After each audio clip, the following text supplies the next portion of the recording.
Hai guys, selamat pagi. Ya, kita kembali lagi hari ini. Saya teduh setiap hari.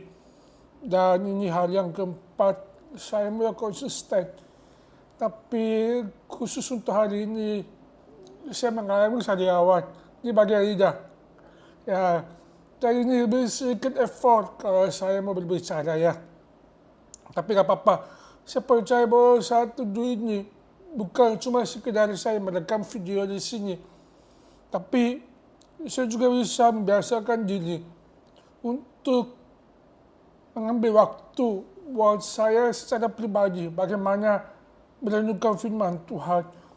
Dan ini firman Tuhan buat saya itu benar-benar sebuah kuasa, kekuatan yang menolong saya untuk menghadapi masa-masa sulit, untuk menghadapi masa-masa transisi, dan bagaimana saya bisa memperoleh arahan, hikmat, dan pewahyuan dalam setiap langkah dalam kehidupan saya.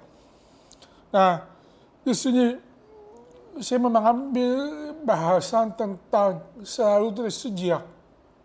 Kalau teman-teman mendengar kata tentang selalu tersedia, itu tiba-tiba teringat dari kisah di Alkitab tentang Abraham ketika mempersembahkan Ishak. Jadi, kalau teman-teman dengar cerita tentang Abraham, tentang bagaimana dia keluar dari tanah leluhurnya, keluar dari tanah Ur Kasdim, menuju ke negeri yang dijanjikan Tuhan kepadanya. Nah, waktu dia keluar dari tanah leluhurnya, Tuhan cuma suruh dia pergi, tapi nggak ada arahannya itu di mana persis tempatnya. Tapi Abraham tetap taat saja. Ya. Tapi Abraham itu dia melihat bahwa meskipun tujuannya itu kemana gak tahu, tapi yang memanggil dia adalah Tuhan dan dia taat kepada Tuhan. Dia bilang asal Tuhan yang menyertai, Tuhan yang menuntut. Ya, di situ dia berjalan. Nah, dalam proses selanjutnya teman-teman tahu bahwa Abraham dia punya istri Sarah, mandul, gak bisa punya anak. Jadi sampai usia tua, udah umur 99 tahun baru Abraham bisa memiliki seorang anak. Yang itu lahir pada masa tuanya dia. Nah, ketika anaknya sudah lahir, sudah bertumbuh besar, Tuhan memanggil Abraham untuk mempersembahkan Ishak anaknya. Nah itu kan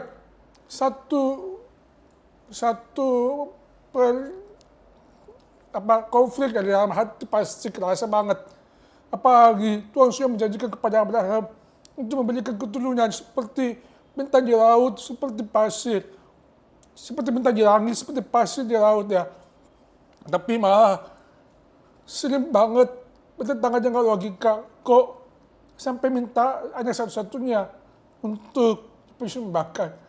Ya, tapi di sini setelah aku baca dari kitab Kejadian pasal 22 ayat 1 sampai 19, di sini saya tidak bacakan semua, tapi saya mengambil gambaran besarnya aja. Jadi waktu itu Tuhan menyuruh Abraham untuk pergi ke satu gunung, ya pergi ke tanah Moria dan justru mempersembahkan Ishak di sana. Ya, Abraham pergi sama Ishak, terus kemudian Ishak tanya sama Abraham, terus di sini sudah ada api dan kayu, tetapi di mana karena domba untuk korban bakaran itu? Terus sahut Abraham, Allah yang akan menyediakan anak domba untuk korban bakaran baginya anakku. Demikianlah keduanya berjalan bersama-sama. Di sini Tuhan itu tidak ngomong apa-apa. Tuhan itu tidak bilang sama Abraham, saya akan menyediakan korban bakaran buat kamu. Dia cuma suruh kepada Abraham untuk mempersembahkan Ishak anaknya. Tapi Abraham itu punya iman. Dia itu sebelum dia melangkah masuk ke dalam maksudnya betul-betul persembahkan. Ya, sampai Ishak sendiri tanya sama Abraham, mana korbannya? Abraham menjawab, Tuhan yang menyediakan. Nah itu satu iman dari Abraham, Tuhan yang menyediakan. Walaupun Ini kelihatannya di luar logika, tapi Abraham itu mempercayai imannya. Nah, ketika tiba saatnya Ishak itu naik di atas perapiannya. Ya, terus Abraham sudah siap dengan pisau untuk memotong anaknya, untuk dipersembahkan. Terus tiba-tiba ada suara harus muncul korban persembahan, yaitu domba. Ya, jadi waktu Allah Abraham menoleh dan melihat seekor domba jantan di belakangnya yang tajuknya tersangkut dalam belukat. Abraham mengambil domba itu lalu mengorbankan sebagai korban bakaran pengganti anaknya.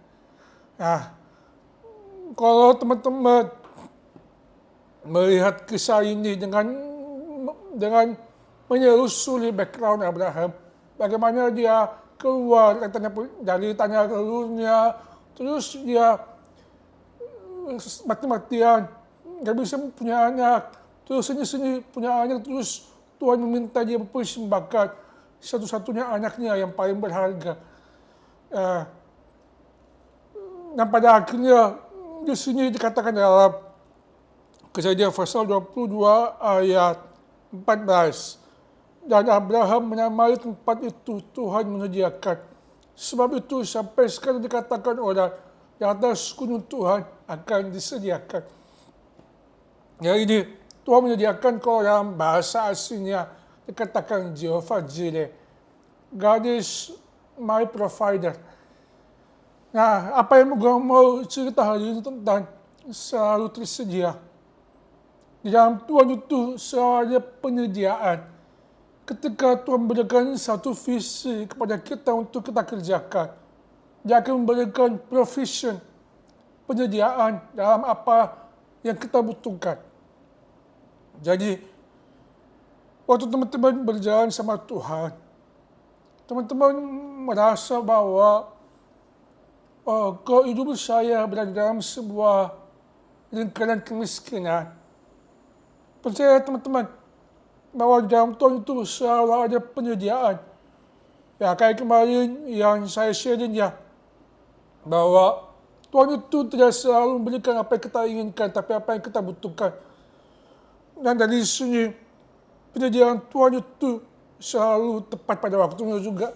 Jadi pada waktu Abraham, detik-detik yang persembahkan Ishak itu, langsung tersedia penyediaan seperti itu. Nah, hal yang sama teman-teman, waktu kita berada dalam situasi sulit, situasi terjepit, ya, di saat kita mulai mempertanyakan iman kita, nah di situ kita harus berani membuat keputusan untuk tetap percaya kepada Tuhan bahwa Dia yang memelihara dan Dia yang menyediakan buat kita. Nah, di sini ada satu momen di mana saya itu hidup di perantauan ya teman-teman. Jadi saya sejak kuliah itu di usia yang ke-18 tahun merantau. Pertama perantauan saya di Surabaya. Terus kemudian saya merantau ke Bandung dan akhirnya sekarang saya merantau di Jakarta.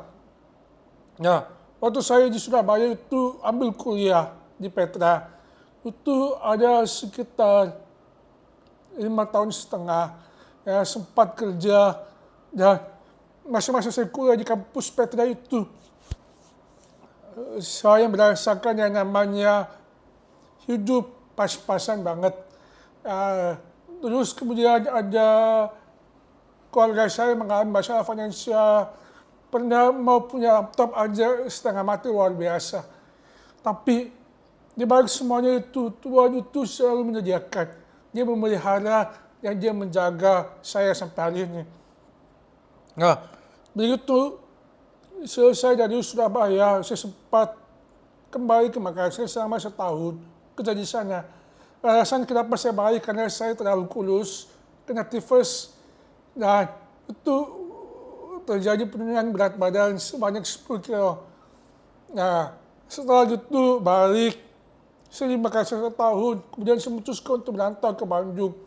Nah, di Bandung gini 6,5 tahun, saya lebih banyak belajar tentang menjadi seorang entrepreneur. Karena mindset saya itu harus diubah. Terus saya mencari peluang-peluang untuk usaha. Dan akhirnya dari proses itu saya mendapat satu terobosan untuk saya bisa ke Jakarta. Yang Jakarta ini Tuhan banyak memberkati saya dengan orang-orang yang luar biasa, orang-orang yang hebat. Dan saya bersyukur banget bisa sampai hari ini karena penyertaan Tuhan, karena penyediaan Tuhan. Jadi selalu tersedia. Dan sih teman-teman, kalau lihat background saya juga punya masalah healing loss, punya masalah keluarga, punya masalah finansial, itu semuanya agak mungkin. Tapi saya selalu belajar untuk percaya Tuhan dalam segala sesuatu. Saya selalu bilang, dia adalah Jehovah Jireh, Allah yang menyediakan. Dia yang mengetahui semua yang saya perlukan. Bahkan sebelum saya memintanya. Tuhan itu sangat baik. Dia itu tidak pernah terlambat memberikan pertolongan. Ya kalau teman-teman tanya sama saya ya, ini saya punya masalah pendengaran. Ya, walaupun belum ada kesembuhan, tapi saya percaya Tuhan pasti memberikan kesembuhan dalam pendengaran saya. Ya, untuk saat ini saya masih pakai alat dengar. Ya, itu semuanya adalah bagian dari rencana Tuhan atas hidup saya teman-teman. Jadi saya teman-teman belajar mempercayai Tuhan, walaupun situasinya agak mungkin. Walaupun teman-teman seakan-akan merasa terjepit, merasa bahwa nggak ada jawaban, nggak ada harapan. Tapi kita selalu punya Tuhan yang menjadi jawaban untuk setiap persoalan kita. Terus teman-teman juga harus ingat ya, bahwa untuk setiap iman kita itu membutuhkan langkah ketaatan. Kita harus bertindak, kita harus berani seperti Abraham ini. Jadi Abraham itu memang tahu dia punya iman, tapi dia berani untuk keluar. Dia berani untuk mengambil langkah. Dia berani untuk menaati Tuhan dalam segala sesuatu.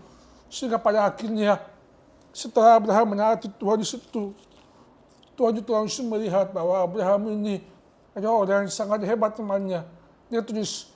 Dia kemudian meneguhkan janjinya bahwa saya akan memberkati engkau dengan ketaatan engkau, bahkan engkau akan segan-segan persembahkan Ishak. Aku akan membuat keturunanmu seperti bintang di langit dan pasir di laut. Jadi Tuhan itu terus menyuguhkan janjinya kepada Abraham. Dan rencana Tuhan itu jangka panjang. Nah, kita bisa melihat bahwa keturunan Abraham itu sangat banyak. Ya, jadi guys, selalu percaya akan pemeliharaan Tuhan, percaya dengan penyediaan Tuhan. Meskipun teman-teman saat ini mengalami kekurangan, atau apa yang teman-teman usahakan belum bisa berhasil, tapi punya Tuhan dalam hidup kita itu sudah lebih dari cukup. Ya, Tuhan yang menjaga, Tuhan yang punya alam semesta ini, Dia yang memberikan kita upah sesuai dengan apa yang kita kerjakan. Nah guys, ayo kita berdoa yuk. Ayo teman-teman, percayakan semuanya dalam tangan Tuhan. Apapun kebutuhanmu, ya Dia lebih dari cukup untuk hidup kita. Tuhan Yesus, terima kasih untuk hari ini, untuk firman-Mu yang mengajarkan kepada kami tentang penyediaan, selalu tersedia. Di sini kami belajar dari kisah Abraham bahwa dengan iman, dengan ketaatan, yang kami belajar untuk percaya sepenuhnya kepada-Mu Tuhan, bahwa Engkau yang melihara, yang membuat hidup kami seperti bintang di langit dan seperti pasir di laut. Yang pimpinlah kami Tuhan untuk terus-menerus mengandalkan Engkau, terus-menerus fokus kepada-Mu, yang kami percaya segala sesuatu selalu tersedia untuk kami. Dalam nama Yesus Kristus kami sudah berdoa dan mengucap syukur, amin. Oke guys, itu aja ya. Selamat beraktivitas kembali. Tuhan Yesus memberkati.